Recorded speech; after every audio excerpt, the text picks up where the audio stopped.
السلام عليكم اخواني، اسعد الله مساءكم، اهلا وسهلا بكم جميعا. اخوتنا الاعزاء، اختي الكريمه، يا ريت تسمعي الفيديو للاخر، لانه هذا الفيديو مصير كل امراه بالعالم وكل امراه موجوده بالاتحاد الاوروبي.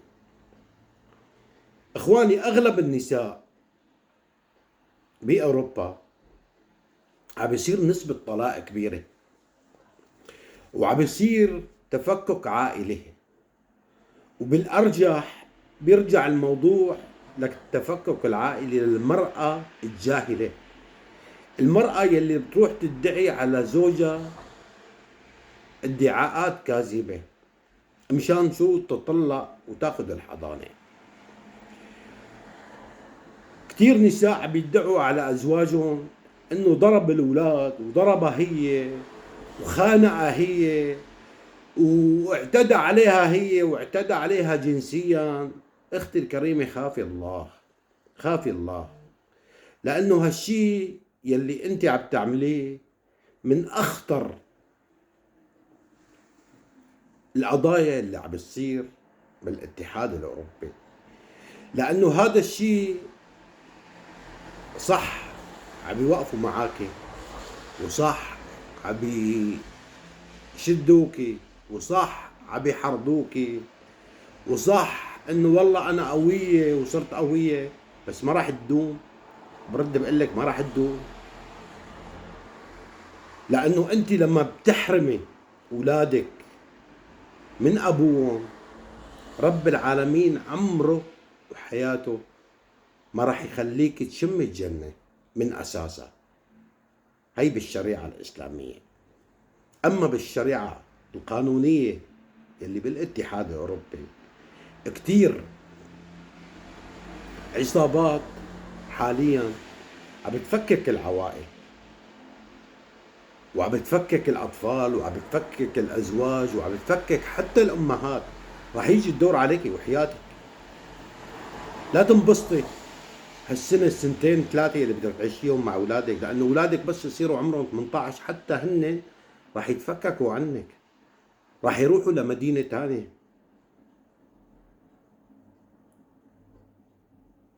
والاولاد بدون اب مستحيل تقدر او يقدروا الاولاد يقعدوا بدون اب، لانه هو السلطه عليهم وهو السند لهم.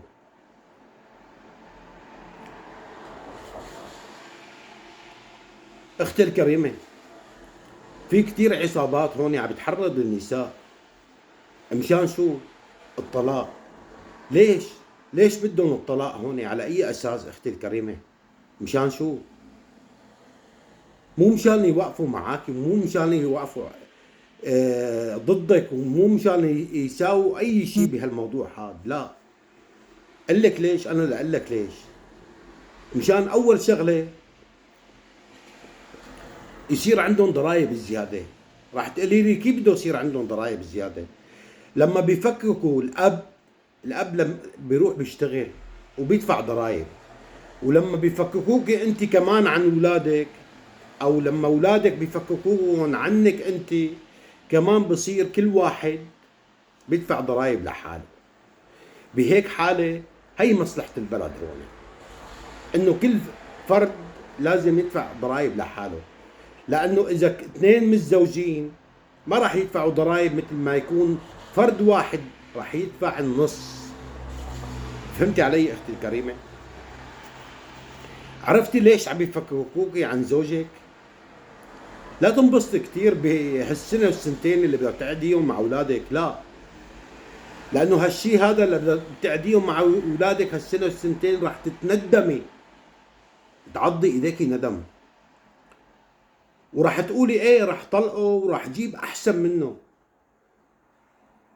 راح تجيبي احسن منه، بس هذا الاحسن منه راح يجي لعندك ما راح ياخذك على سواد عينك، راح ياخذك وهو طمعان فيكي،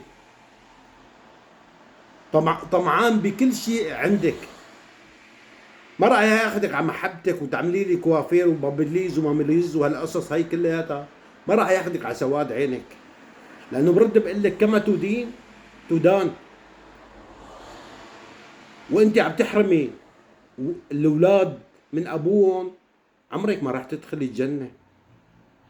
وشوفيها بالقران. اخواني، الشيعة بصيرهم بالاتحاد الاوروبي كثير خطير، من اخطر الاشياء اللي عم بصير هون بالاتحاد الاوروبي. وكثير نسوان اللي عم بتساوي هالشيء هذا عم بيوقفوا معاهم كثير منظمات، بس عم بيوقفوا معاهم لبينات ما تتطلقي، واخر شيء راح يجروكي، وحياتك راح يجروكي. راح تروحي على الشغل وتصير تدفعي لحالك ضريبه النص. هون ما بيهمهم انه العوائل تكون ايد وحده، لا بالعكس، بيهمهم كل واحد يقعد يدفع ضريبه لحاله. لما الانسان بيكون عنده عائله بيدفع ضريبه اقل، ولما بيكون لحاله بيدفع ضريبه النص واقل من النص بشوي.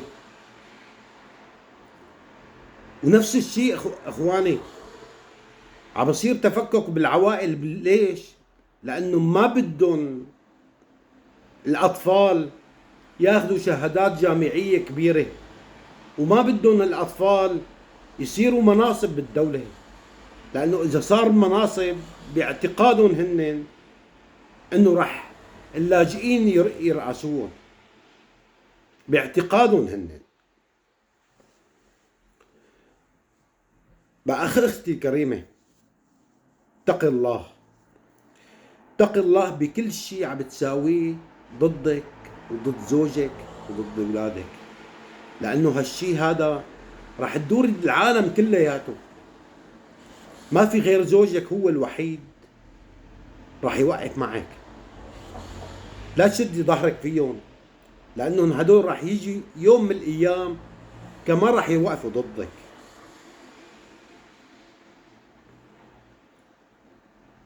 ورب العالمين امر، والرسول صلى الله عليه وسلم امر شغله وحده، انه كلياتنا ايد وحده.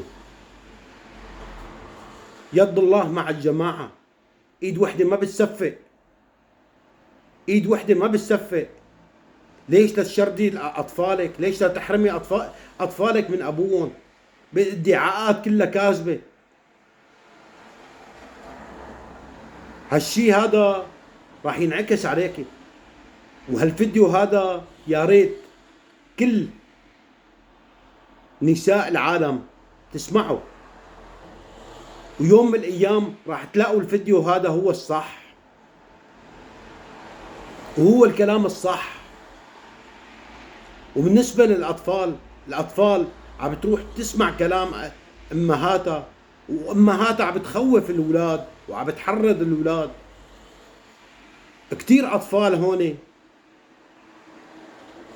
بيروحوا بيحكوا ضد ابوهم وضد هالشيء هذا. هالشيء هذا غلط وخطير، راح ينعكس عليك وعلى اطفالك. ثقي تماما. اختي الكريمه، اذا انت ما وقفتي بمركب واحد وبايد وحده انت وزوجك، راح تاكلك الذئاب. وثقي تماما راح تاكلك الذئاب. لا تفرحي على الحريه، ولا تفرحي على كثير شغلات يلي انت راح تاخديها مؤقت، وحياتك راح تاخديها مؤقت، بس راح تدفع الثمن غالي، وحياتك راح تدفع الثمن غالي. راح تاخديها مؤقت وتدفع الثمن غالي. بقى يا ريت وبتمنى من كل نساء العالم، اي واحد واي حدا بيحرضكم على هالشي هذا، وقفي ضده، وقفي ضده اختي الكريمه، لانه ما راح يفيدك غير زوجك. فرضي زوجك كان ما كويس، انت بايدك تغيريه وانت بايدك تطلعيه.